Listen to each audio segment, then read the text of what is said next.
All right, now we're into coffee break. It's just coffee break.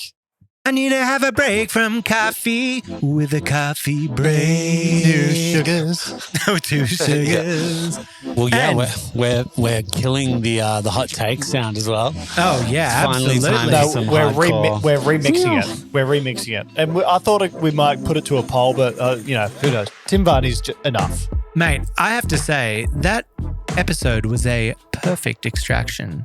Perfect extraction? That was a perfect extraction.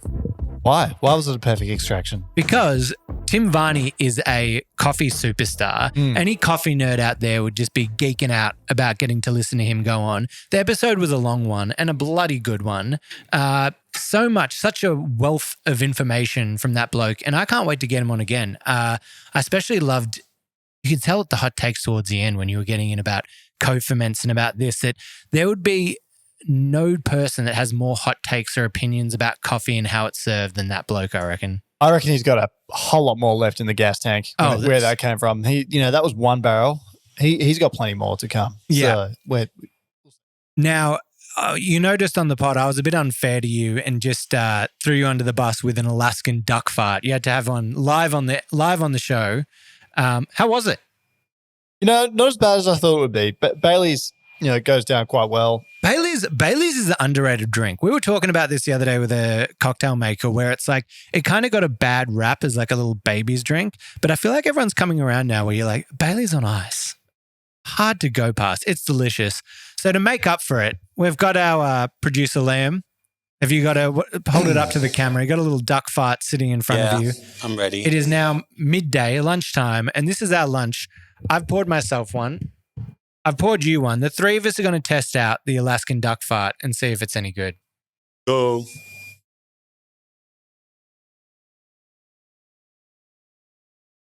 I mean, it goes down pretty easy. Like genuinely kind of delicious. Yeah. That is, that's not bad. How are you feeling after 2 of them? And for someone who doesn't drink, is that warm in the blood system? Ask me in 2 minutes. Give him 2 minutes and it'll just be raving on the pod going off. I love Bailey's. My goodness. Aldi does like specific, I feel like every couple months we go in and there's like different blends of their take on Bailey's. And coming into like the Christmas season, there's like all different types. There's like peppermint, there's butterscotch, there's strawberry. They're wicked. Because They're wicked. I remember there's a place in the States called Phil's Coffee. It's like big chain. I think it's big in like California or whatever. But they had one that always threw me off that people loved, which is like a mint mocha espresso kind of thing with like mint syrup and chocolate. And people loved it. Doesn't sound too bad. Yeah, I'm all about that. The mint choc top when I go to the movies is my favorite. Oh, yes. Yeah. Dude, really? That's my all-time like I get a routine. lot. I get a lot of hate for it too. Oh, For real. I've just apologized on the last pod for bullying you and being mean to you. But I got to say, the mint choc ice cream is such a whittle baby ice cream. It's such a whittle baby ice cream. That's what I used to get when I was a 5-year-old. And then you taste Evolve. And if anyone out there is not ordering the boysenberry choc top when they're at the cinema, you're crazy. This is coming from a guy who brought Alaskan duck fart to the podcast. Yeah, exactly. It opens with, I really want to drink this beautiful thing, the Alaskan hang on. duck Tell me fart. more, Rohan. Tell me more. My palate really goes towards, poo-poo, caca from birds, all different types, anything. I need my whittle baby mint. I want to brush my teeth when I have ice cream. It's so good. We've got Molly, who works as a copywriter here for us. What are you getting as a choc top when you're at the cinema? Do you do a choc top? She raised her hands for boysenberry. Oh, she's on boysenberry as well. I always knew I liked you. Sophisticated palate. Yeah, amazing. You literally pay her, so it doesn't count. I was going to say you would also probably go towards the red snakes then, because you love medicine and disgusting flavors, the raspberry gross They're snakes. the best ones.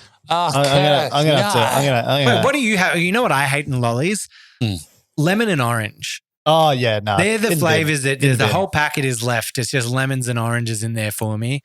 Can't do it. Lime all day. Yo, lime's great. Lime is probably the elite of all the citrus and one of my favorite ones, especially coming up, like eating lots of Mexican food and that kind of stuff. The margarita, having it just a little bit squirted on some tacos. I realized someone told me the other day that you would think that like blue would be the worst flavor for you. Lime is actually so much worse. It's similar to how Sprite has like an insane amount of sugar in it. Oh, to like balance out the sugar. Lime. But wait, do you mean in like confectionery? Yeah. Right. To make the fake I was flavor like, of don't lime. tell me lime is bad for me. I'd be devastated. No, don't worry. No, lime's safe. Real lime is safe, but fake lime is out to kill you. Now this is interesting. We've got Kirk's 2 duck farts deep. I've just had the one, a little bit of the grata out over there. But we're recording a quad pod today. It's a quad pod kind of day. Quad pod kind of day. We're doing 2 main eps, 2 coffee breaks. No, 3. 3. It's Quinn. The Quinn pod. I mean, Quinn that doesn't pod. have the ring to it. I don't know about that. We'll just stick with quad pod. But there is 5. Anyway, I digress. Varney. Any other notes on the pod that I can now say that he's gone? Grata. Very good. It's interesting because I'd never actually met him until a few weeks ago, but heard so much about it. Really? Yeah.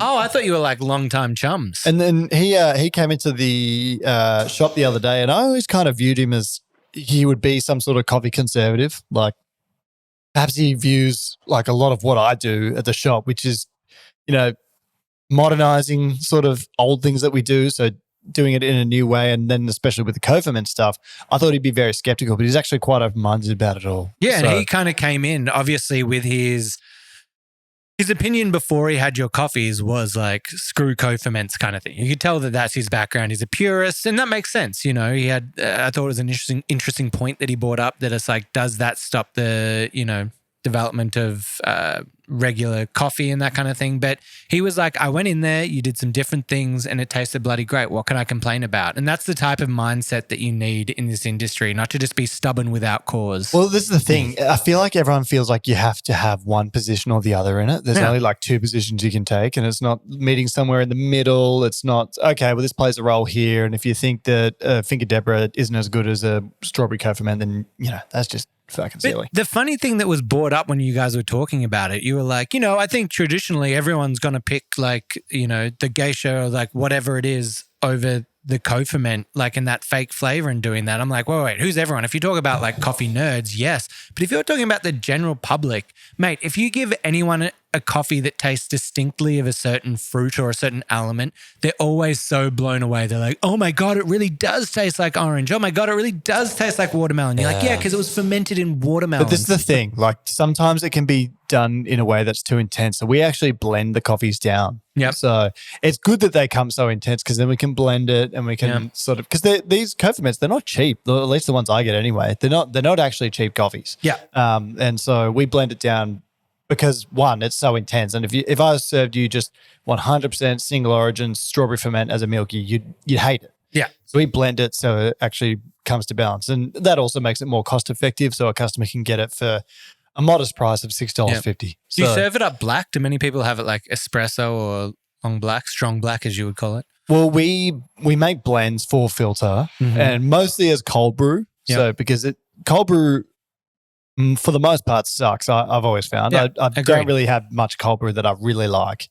But then you make it with a co-ferment and it's kind of like the flavors survive the cold brewing, and it's actually quite good and refreshing. Yeah, the best, I mean, it's almost like we're doing it at a later stage. The best cold brews are the ones where people infuse it with like a little bit of orange peel or like whatever in there to give it that like lift or a little bit of lightness. Like otherwise it's like real flabby, low acidity, bland kind of stuff. Sorry, I was just going to jump in. Like Tim kind of went down that.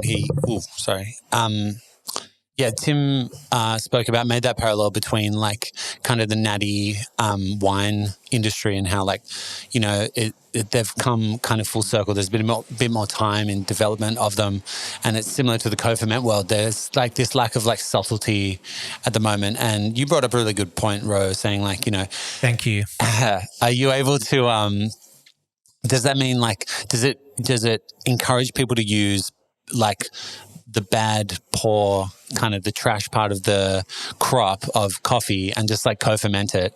Whereas you're saying, no, it's actually really high grade quality green coffee that you need to use for a good co-ferment as well, right? No, I think it's probably more the opposite. It's like you can actually use a lower quality coffee and co-ferment it and make it significantly better. If you used a really good quality coffee to make a co-ferment, would that make any difference? Oh yeah, it's better. It's of a high quality. Well, it's not so overpowering. I buy my green from CoffeeNet for this, and they've got like geishas that they use for this. For me, it doesn't make sense to buy a geisha that's co-fermented because like I'd rather have a real deal geisha. But like that is a varietal where you get more perceived flavor. Right, that's interesting. What I'll be interested to see is how successful he is doing it with Grata, because this is volume 1 and he's using a pulp natural Brazilian, which is very classic coffee flavor. I can't wait to see it go kind of beyond that, because when we were on the channel the other day, we were working with the guys over at Measured Guide to make some cocktails, and we made some coffee liqueurs. We started using like some Kenyans, Ethiopians, like different stuff like that. And when we were like brewing it together, it was like so bright, refreshing. Like you wanted to just have it straight over the rocks. We infused it with a few different like aromats and like that kind of thing. And it was so good. And so I can't wait to see that kind of evolve, where it's like the challenge that he has is he has to do a lot of re-education, I think, with this brand, because like coffee liqueur, I feel like has a bad name. Like it's got its rap. It's your Kahlua, you're having your espresso martini. No one's going, can I get that coffee liqueur on the rocks or that coffee spirit on the rocks? Like this is going more to the worlds of an Amaro or something, where you would want to just have it as like a light aperitivo or something before a meal. And make it delicious. And I think even more so when you start getting into some more interesting coffees that have a little bit more character. But this is like a great stepping stone in classic chocolatey. There's a little bit of like brightness coming through there, a little bit of like... But I think I am so fascinated by coffee and alcohol and when they're together, because he's kind of got this process which he didn't really elaborate on, but they brew the coffee separately and somehow mix it. But and they brew hot, right? Think so. Yeah, they brew it hot compared to like a cold brew that a lot of other places But if you were to get ground coffee and then pour, say for example, you had a bottle, you put 100 grams of ground coffee in there and then you filled the rest with vodka. The vodka's a solvent, so it'll actually help dissolve some of the coffee into the vodka. Then you could strain it and then you would have coffee vodka. Right. And same with like ingredients like wattle seed, and this is done pretty commonly in the wine world. Then he mentioned filtration, and like it's really hard to brew big batches of coffee, filter big batches of coffee. So I'd be interested to know how he did that. That's one of the things he didn't want to share. Fair enough. And when you spend that much time working on something, you're like, well, I don't want to tell someone else how to do it now. I spent years of my life figuring it out. But this is an interesting sort of thing to blend with a topic of, we were talking about burning coffee and how customers always say, oh, this coffee tastes burnt. So, and which to a barista, I can understand why the public says that, but to a barista, it's like, it doesn't really make a lot of sense, because the whole act of, or the process of making coffee is burning it, dissolving it into an espresso. Hot water is the solvent. Whereas in this case, like the alcohol is the solvent, because it's got a certain pH level and you actually infuse it. You could do it with water, but it wouldn't happen in such intensity. You know what I mean? Yeah, absolutely. So like you can extract it in a different way. Yeah. And I think the brewing hot as well for them is going to extract more flavors that you're not going to get when you brew cold for doing that. I know our friend Jamie did a video on our channel talking about that, doing like a cold brew that started with hot water and then bring it down to that temp and doing it just to extract more of those flavors that you're not going to get just from doing it cold. Yeah, and this is my gripe with cold drip. Have you ever had a cold drip? Yeah, like the Japanese style. Is it Japanese or that giant thing? Well, they have the towers. They're pretty common in Melbourne, but like it's just... Where are those towers from though? Am I just making that up? Is it Japanese? I'm not sure. Okay. I'll look it up. You can buy them in plenty of places, but it doesn't make coffee like, it tastes like coffee and people enjoy it, but you don't actually get the flavors from a good coffee. You know what I mean? Like you couldn't make an amazing coffee. I remember the Japanese origin. Yep. Yeah. And the Netherlands. Oh, there you go. Yeah. Those two hand in hand. Yep. I remember working back at 3 Bags Full back in the day, and we, when we were young, we just wanted all the new tools, and we got like one of those drip coffee things with the slow drip. We're like timing out. We're like, it needs to be a drop of water every 3 seconds to have this. And I'm like, oh my God, it's going to taste like crap anyway, probably. And we're like spending hours of our life trying to master this brewing method. I remember going, where was I working? I think it was a little cafe called Mountain of Bears and in Ormond. And I'd come from a cafe where we had this incredible, it looks like a sand hourglass kind of contraption. It looks mythical. And then I went to this place and they had made, because it was so popular in that area, they had made their own one, but it was made out of like these massive buckets, like coffee buckets. And like there's like just some, pipe that they've got from like from Bunnings. But they were, the batch quantity was like, 10 liters at a time. And it was insane. It was crazy, but disgusting still. Yeah. It's still horrible. Yeah. Now, do I be controversial here, just following up on a previous conversation that we had on the pod a little while ago when we were talking about rural versus city coffee? Yeah, go on. I'm not trying to throw anyone under the bus here. I went out to the Dandenong Ranges, out to Mount Dandenong over the weekend. Had maybe 4 different coffees from 4 different little coffee shops up there. Mate, where's this thing that coffee in these places is 70% better than the city? Is that a parting shot at the Artisti boys? Yeah, I'm just standing up there. They were going to tell us that it's way better than anything in the city. And I'm like, maybe where you guys are because you make amazing coffee. But I tell you what, these were all the best places you could go out there. And I loved it, to be honest. When I'm out there and you get like, just a long black that's filled up in a giant cup and, just really straightforward, just black coffee. I loved it. I enjoyed it, but I can't be claiming that that's better than what we're getting at here. I once read an article about during COVID where a lot of city people were moving to regional areas in Australia and in America as well. Yeah. And they weren't gelling with the community there. Mm-hmm. They came in and kind of told people that they need to do things a certain way. And the biggest thing that they were mentioning is like, you need to make your coffee a certain way. Yeah. You need to, like, people coming from the city. And I don't want to change it. I'm saying I love it. I'm saying like when I'm out and I go on like that trip, it's like for whatever reason, I want it to be like that. And that's probably what the locals are like. They want it bigger. They want it hotter. They want it, whatever. Sometimes I have this saying, to appreciate the sun, you've got to know what rain is. Yeah. You don't know what good coffee is unless you know what bad coffee is. Yeah. And I have this thing as well. I was talking to Tim about it. I don't like having lots of brew gear at home.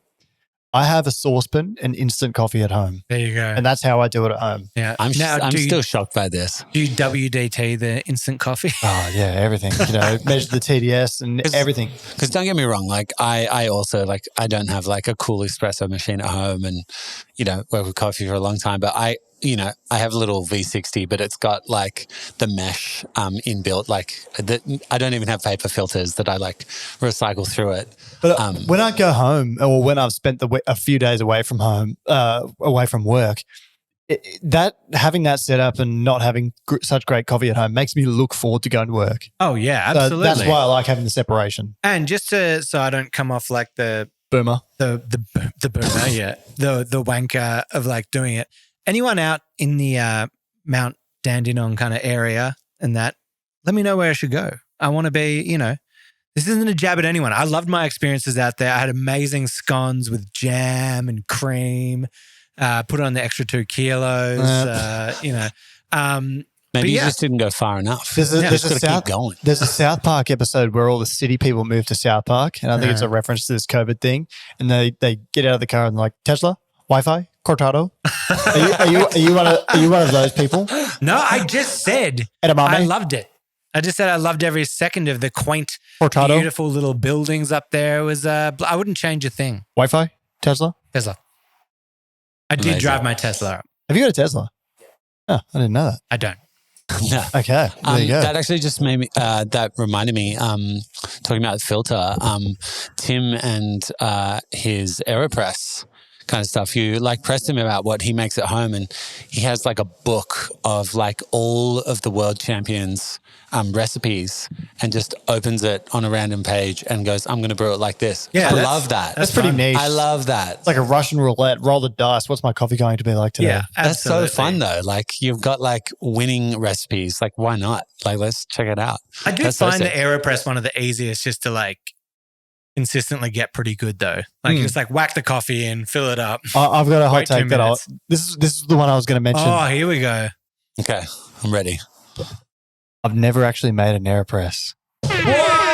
I've been in the industry for 10 years, and people have asked me how to do it, and I like coach them how. I've never actually made one myself. How do you go this long without making an AeroPress? It's just never happened. Why? It's like quintessentially like one of the biggest brewing methods in the world. I know. You've never just been backstage at one of the brewers' cups about anything and just say, Never had "Nah, one. I'm just gonna Never wax used them." one. Are you going to stand by that and make it something that's a mark of you that you've never made an AeroPress, or are we going to get you making an AeroPress live on the pod? You heard it here first. Yeah, well, maybe we do it on the pod. You can show me how to make an AeroPress. Yeah. But truth, hand to God, I've not made an AeroPress ever in my life. I got a question. Have you guys ever messed with a Delta press? What's that? It's essentially like a AeroPress, but instead like you pour, so just think of it like an AeroPress. You got a puck with the coffee down the bottom, and then you pour the coffee in, but the boiling water into the middle, but it acts like a syringe, like a backwards vacuum. So the water and the coffee is separate when you first pour it in. Then when you pull the plunger up instead of down, it siphons and pulls the coffee. Well, So it's water. like a percolation method. Kind of, yeah. You like pull it up and it goes and So gets it's pulled not in. immersion. The coffee is being pulled, the water is being pulled through the coffee. Into the coffee thing, and then you re-push it through. Oh, okay. I actually saw it's weird. Yeah, it's weird. I actually saw a siphon back there under the bench. Oh, yeah, that's what we were brewing. We were brewing the cocktails You with. should make me a siphon one day on the pod. Well, one thing, I mean, I don't have the proper heat element to it, but we were like measuring the temperature of the water in the top, and it wasn't getting above like 70 degrees or something. So I don't know. I could be doing that wrong. We were just brewing some cocktails, which is good that it was a lower temperature. But yeah, I wasn't quite sure how that worked. Now I'm going to throw, if you want to talk about it, the wanting the simple things, Molly, I'm going to throw you under the bus here. Uh-oh. So Molly works with us. We're a coffee company. We have full access to a full range of coffee up there. We've got not only us, but a lot of our friends who own coffee companies. We've got their coffees. We've got our Signature. We've got a Fruity Sundancer. We've got our Kenyan. We've got No our shortage of filter coffee. Molly, what do you like to drink? He likes to whip out the instant coffee, bit of Macano, is it? What is it? Macona, sorry. I don't even know what it's called. Macona. Gets out the little whizzer, gets out the little frother, puts in her water and sugar, zhuzhes it up, and then you add milk. Yeah, and then adds milk. And that's goes past the Lamazocco and goes straight to the Macona. Well, it's pretty crafty. Yeah. Yeah, the whipped coffees are delicious, is what she's saying. So, I mean, I'm all here for it. Actually, I appreciate it. Coming into a coffee company and be like, yeah, I'm just going to use this Macona. It's a power play, We really. might have to get one made for us on one of the other pods we're doing today. Oh. So, I mean, I would love, just saying, would love one. Molly's I would love one too. Pinterest coffee experience. Yeah. Yeah. It's, I mean, it's pretty much just like is it a Greek frappe? What is it called? Greek Bredo cappuccino or something. It's kind of in that world. Like the great coffees, right? Are instant coffee, sugar, water, and you like whiz it together until it's like a foamy consistency. Sounds like one of those Emma Chamberlain things. It is. It's like Dalgona coffee, but yeah. Interessante. Right? Kind of. Dalgona. Molly just yelled Dalgona. Dalgona. Dalgona. Well, on that note of Dalgona, do we have anything else to say, or we're up to 25 minutes now. No, I think that was a good chat. That flew by. Yeah, it did. I think we'll wrap it up here. We've got some more pods to do today. Yeah. And I won't elaborate who, but we've got some absolute ripper guests booked for the next few weeks. Rippers. Oh, yeah. We treat you guys so good. We treat you well. Well, if you want to reach out to us, send us into at hello@itsjustcoffeepod.com. Check out the Instas, check out the socials. And please, this podcast, it's growing. We are stoked. It is, the numbers are great. We're so happy that you're all tuning in, and help it keep growing, because we want this thing to be huge. Tell a friend if you're enjoying it. Tell two friends. Tell two friends. You know what? 3 friends. All I'm going to leave it there. 5 hours later, we're just going back and forth. 4 friends. Well, maybe 5 friends. Maybe tell 6 friends. But I've only got 2 friends max, so that's all I could do. But sharing is caring. I think we're covering some topics that some people wouldn't really otherwise think of, discuss, or have a resource for. So if you're concerned about me bullying Kirk, you can hear that I take this feedback seriously. I address it. I want to treat Kirk with the respect he has. If you have any more feedback, why am I inviting this? Do not send me feedback about being mean to Kirk. But yeah, send in a message to us. We'd love to hear from you, and I hope you enjoyed the coffee break. Thanks, Fatty. All right, let's go. Thanks, guys. Another coffee break down. See you next week. I think that was a good exit. Yeah, absolutely.